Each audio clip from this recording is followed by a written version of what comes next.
Jawa menghadapi ancaman krisis air Jawa serius. Timur, warga mulai kesulitan mendapatkan air bersih Air untuk bersih merupakan kebutuhan krusial bagi masyarakat. Salah satunya adalah krisis air bersih.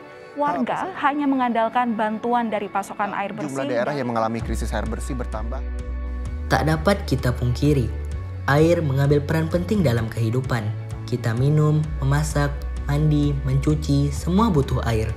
Meski 71% bumi tertutup air, isu krisis dan tren kelangkaan air bersih senantiasa menghantui. Faktanya, staf khusus Menteri Pekerjaan Umum dan Perumahan Rakyat bidang sumber daya air menjelaskan penyediaan air perpipaan di Indonesia tercatat hanya mampu melayani sebesar 21,8% dari total populasi masyarakat Indonesia sebanyak 270,2 juta jiwa. Lembaga Ilmu Pengetahuan Indonesia memprediksi bahwa semua wilayah di pantai utara, Jawa, mulai dari Banten sampai Surabaya akan menjadi wilayah urban yang berpotensi mengalami defisit ketersediaan air pada tahun 2040. Menurut Bappenas, dalam rancangan teknokratik Rencana Pembangunan Jangka Menengah Nasional 2020 sampai dengan 2024, luas wilayah kritis air juga diperkirakan akan meningkat dari 6% di tahun 2000 menjadi 9,6% di tahun 2045. Kenapa hal ini bisa terjadi? Apa hal yang menyebabkan komponen utama penyusun bumi malah menjadi hal yang dicari-cari? Tingginya tingkat konsumsi air jadi permasalahan. Pemborosan air terus saja dilakukan. Penebangan hutan yang mengurangi daerah resapan, semuanya hanya sebagian dari tindakan bodoh manusia yang akhirnya merugikan manusia itu sendiri. Bahkan, manusia membuang sampah sembarangan ke sungai yang jelas-jelas dapat mencemari air dan membuat air tersebut tidak aman dikonsumsi. Pencemaran air adalah pelepasan segala cairan, padat, gas, organisme patogen atau zat lain ke dalam air yang akan menyebabkan air tersebut terganggu dan menjadi berbahaya bagi kesehatan, keselamatan, atau kesejahteraan masyarakat dan lingkungan. Pencemaran air disebabkan oleh aktivitas manusia seperti industri manufaktur, pertanian, pertambangan, dan pengelolaan limbah perkotaan yang buruk. Sungguh banyak perbuatan manusia yang merugikan alam. Kita harus sadar, manusia tergantung dengan alam.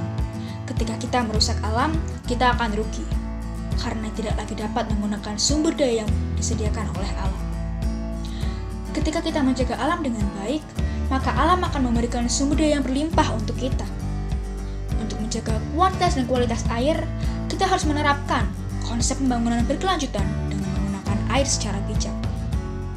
Lalu, bagaimana cara kita agar dapat mengatasi krisis air? Ada beberapa cara yang dapat kita lakukan agar dapat menggunakan air secara bijak. Yang pertama, kita tidak boros menggunakan air. Matikan keran jika sudah tidak diperlukan. Yang kedua, kita dapat melakukan pemanenan air hujan atau rainwater harvesting.